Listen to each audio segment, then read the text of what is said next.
If something sounds convoluted, it probably is. Why? The God of Israel inspired the prophets of Israel with oracles that are for all mankind, not just fancy scholars with fancy IQs and fancy titles. Salvation has to be accessible to anyone.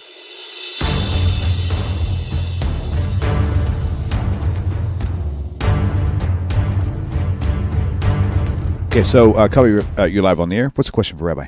How are you? Hi, Will. So I do have a question concerning about the Messiah and the Davidic line. So a lot of Christian missionaries have been making a strong argument to a lot of the non-Christians that it is impossible for the Jewish people today or the future to even know who the correct Messiah is, because we do not have the Davidic scroll anymore that should tell us the genealogy of King David's line. So essentially, the Jewish people are set up to fail and follow the Antichrist, because there had to have been a first coming of the Messiah, because the first coming of the Messiah happened during the time where the scroll of King David's genealogy existed at the temple. I want you to stay with me on this, and I'd like to walk this through with you. William, keep him on. Okay. So let's just play what if we may. What if we have the Davidic scroll with us today? Let's think that through, okay? The claim is there was a Davidic scroll that's lost, okay? So sometimes an easy way to solve an equation or a conundrum is to just go, what if? So let's imagine this together. There was a scroll, okay? And we had it. Are you following me? Yes. Good. So what if we had a scroll, and today there are, I presume, hundreds of thousands of people who are descendants of King David, right? I know quite a few people from the house of David. Okay, so we have a scroll, okay? And what would it be made out of? I don't know, be made out of parchment, right? On vellum. Did you prove that, though? That was the question you just answered. So I want to do this. I want to say we have it and I prove it, okay? Because I want to eliminate that. I want to get to a point. Okay, so we have a scroll. You tell me, let's think this through. What happens next? Somebody comes forward and goes, I'm the Messiah, and then you go, hold on, buddy, one moment. And then you so explain what you would do. You would do what? You would look it up on the scroll? So, it's like people think like you show up at a restaurant, a fancy restaurant, and you go, I have a reservation. What does the person who's working the front desk at the restaurant say? Says, what's your name? And then they look it up and they say, oh, look at that. Thank you, Mr. Smith and Mrs. Smith, I presume. We have a table waiting for you. I can see your 8 o'clock reservation. Is that what you're saying this is? That like we would just look it up on a scroll? We'd check it? Think. That's what Christian missionaries are. I don't care about them. I want you to think. You need to think this through. And would we need identification? Like he says, my name is Feivel Moshe, going all the way back to King David, okay? And and my grandfather's name was Leibish, and so what would you do then? Let's say you have a scroll. This is a non-existent scroll. This is all made up. This is all Casper the Friendly Ghost. This is all cartoons. This is all Marvel comic garbage. But let's say what I want to do is I want to just go, fine, I'll concede it. There was a scroll that's I don't know what scroll this is, and it was destroyed somehow. And let's say it wasn't destroyed. Like, how would you know that person's in the house of David? Like, here we are now. How would you know? You understand? It's silly. Yeah. Okay, that's what I want you to do for now. And I want you to think, does it say anywhere in the Bible that we're supposed to look it up in some sort of scroll? Is there anywhere in Tanakh that we would look it up? Do you know how many descendants King David has today? Like, who would be it? And how would you prove that that's who your grandfather came from? Let me ask you a question, my dear brother. Let me ask you this. Here we are. the nation of Israel returns back to the land of Israel. All the enemies of Israel are defeated. All the nations are speaking B'Safa Brura, in a pure speech. The Beis HaMikdash, the temple, is rebuilt in Yerushalayim.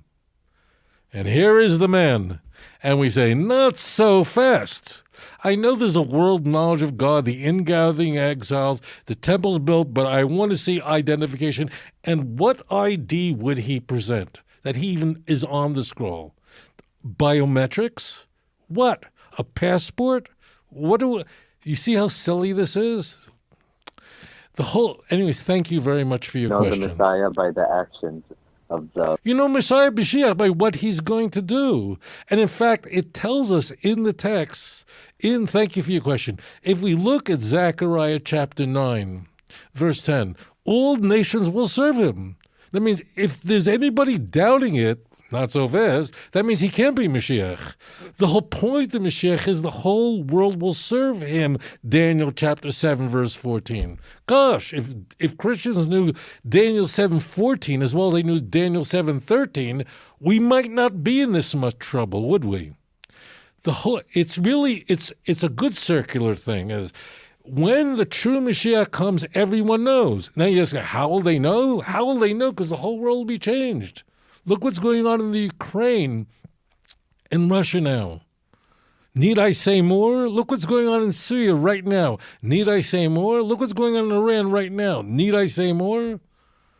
America is spending $500 billion on armaments every year. $500 billion. $500 billion. That's the number at least I remember. $500 billion on armaments with its ships, its fleets, its aircraft carriers. How many aircraft carriers? That means Mashiach's not here.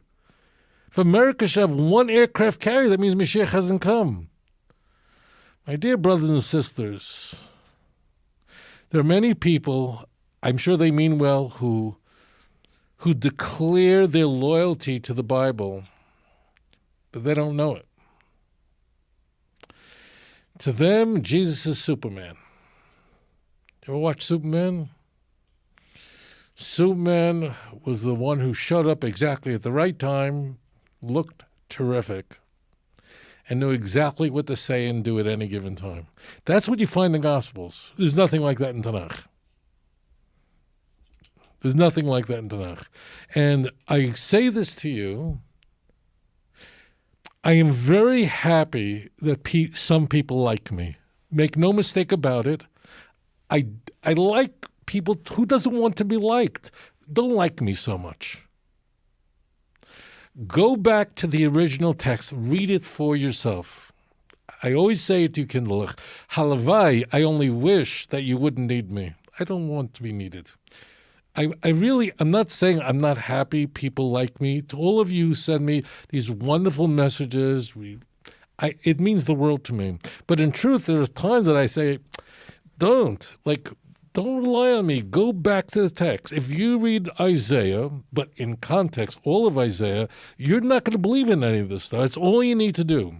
You will become a new creation if you read the book of Jeremiah. If you read the 5 books of Moses, you're not going to believe anything in Christianity. You won't need me.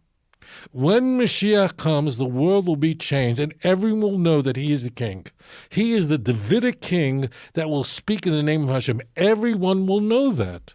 No one's going to say, hold on, buddy, I want to see your identification. That's the whole point. So if anybody claims to be Mashiach and not everyone accepts him, that means he's not Mashiach. This is all silly. It's all garbage in, garbage out. The key is Tanakh. The key is Zechariah 9:10. I implore you. Don't trust me. I mean, just look it up, please. Make sure what I'm sharing with you is in context, that I'm not reading anything into the text. And that's also, I wanted you to know this. If something sounds convoluted, it probably is. Why? Because the God of Israel inspired the prophets of Israel with oracles that are for all mankind, not just fancy scholars with fancy IQs and fancy titles. Salvation has to be accessible to anyone. It's so simple. And therefore, if something sounds convoluted, it probably is not of God. So there's a scroll. Let's say we had a scroll. How would someone say, how would someone prove he's stupid?